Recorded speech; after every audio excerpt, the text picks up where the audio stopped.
नमस्कार मित्रांनो. आजचा विषय आहे की तुम्हाला उष्णता होते. काही कारणांनी उष्णता बऱ्याच जणांना होते आणि ते उष्णतेचं स्वरूप असं असतं की वरचेवर सगळ्यांना तोंड येतं. तोंड आतनं लाल होतं किंवा तोंडाला आतनं जखमा होतात. अशा पद्धतीचा जो त्रास होतो, तर खाताना टोचल्यासारखं होतं, आग होती, तिखट लागून देत नाही. अशा बऱ्याचशा तक्रारी उष्णतेच्या होत असतात. तर ह्या संदर्भात मी आज आपल्याला माहिती देणार आहे. ह्याची कारणं काय-काय आहेत? कशामुळे हे घडत असतं? आणि ह्याच्यावर उपाय आयुर्वेदीय विशेष काय तुम्हाला देता येईल? ह्या संदर्भात मी आपल्याला सगळी माहिती देणार आहे.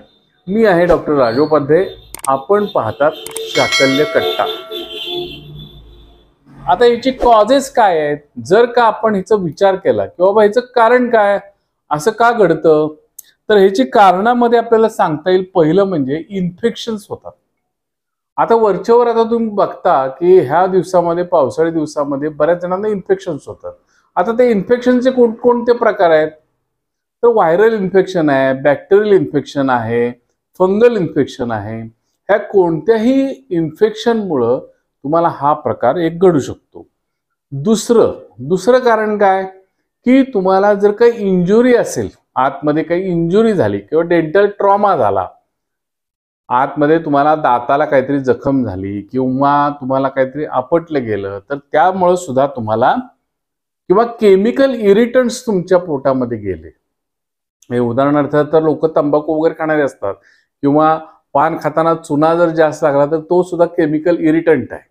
किंवा अन्नामध्ये सुद्धा तुम्ही अजिनोमोटो वगैरे जे आहे ते ऍसिडच आहे, त्याच्यामुळे सुद्धा तुम्हाला त्रास होतो. किंवा एकदम गरम गरम चहा जरी पिला तुम्ही तरी सुद्धा ह्या पद्धतीचा त्रास होण्यास संभव असतो.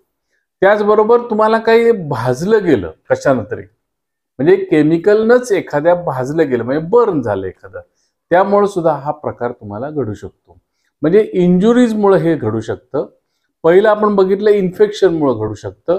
आणि तिसरं कारण काय? तर इम्युन सिस्टीम जी आहे त्याच्या संदर्भात काही इश्यूज असतील.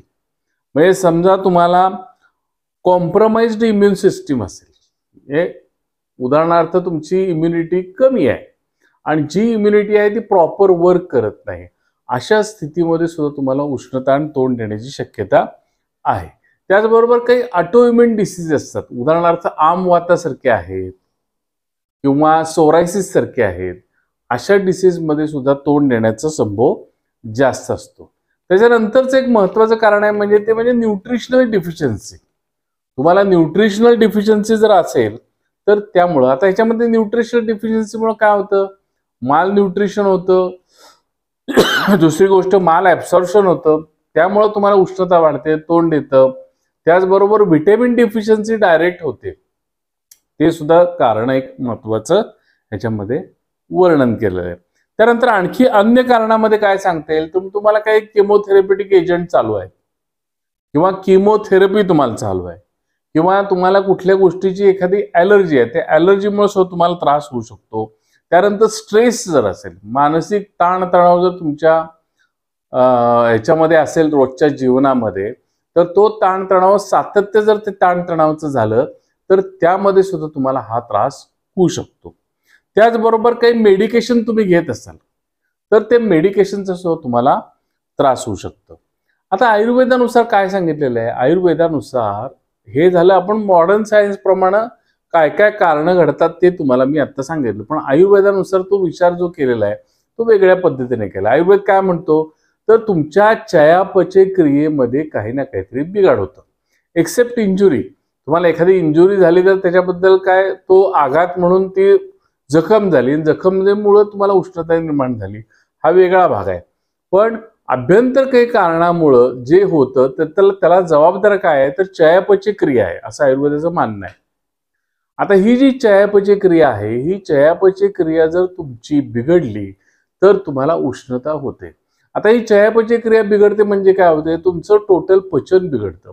पचन बिघडल्यानंतर तुमच्या शरीरामध्ये पचन बिघडून जो विषार द्रव्य तयार होतो, त्या विषार द्रव्यांचा परिणाम यकृतावर, तुमच्या लिव्हरवर व किडनीवर, दोन्हीवर होत असतो आणि ह्याचा परिणाम म्हणून तुमच्या शरीरामध्ये उष्णता वाढायला सुरुवात होते.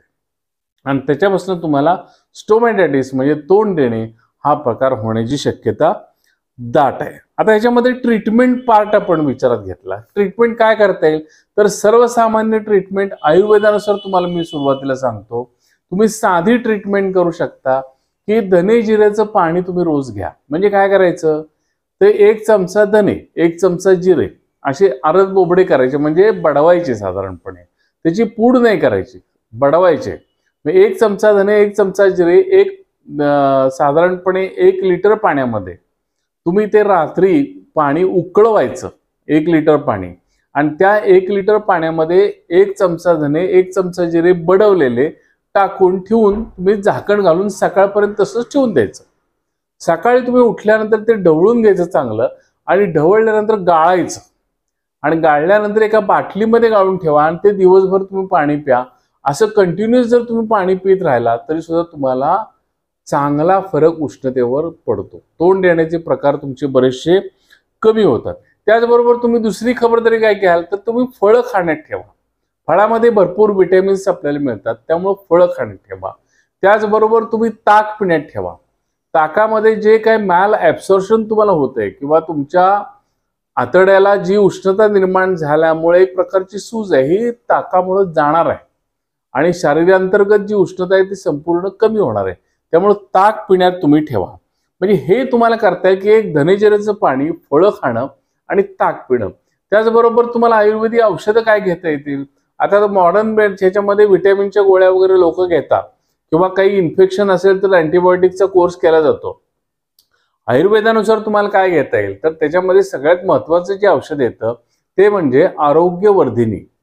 दुसरं औषध येतं ते म्हणजे गोक्षुरादी गुगुळ, आणि तिसरं औषध येतं ते म्हणजे कामदुधा. ह्या गोळ्या तुम्ही जर का एक 15 दिवस ओळीनं घेतल्या तर तुमचं तोंड येण्याचं प्रमाण अतिशय कमी होतं.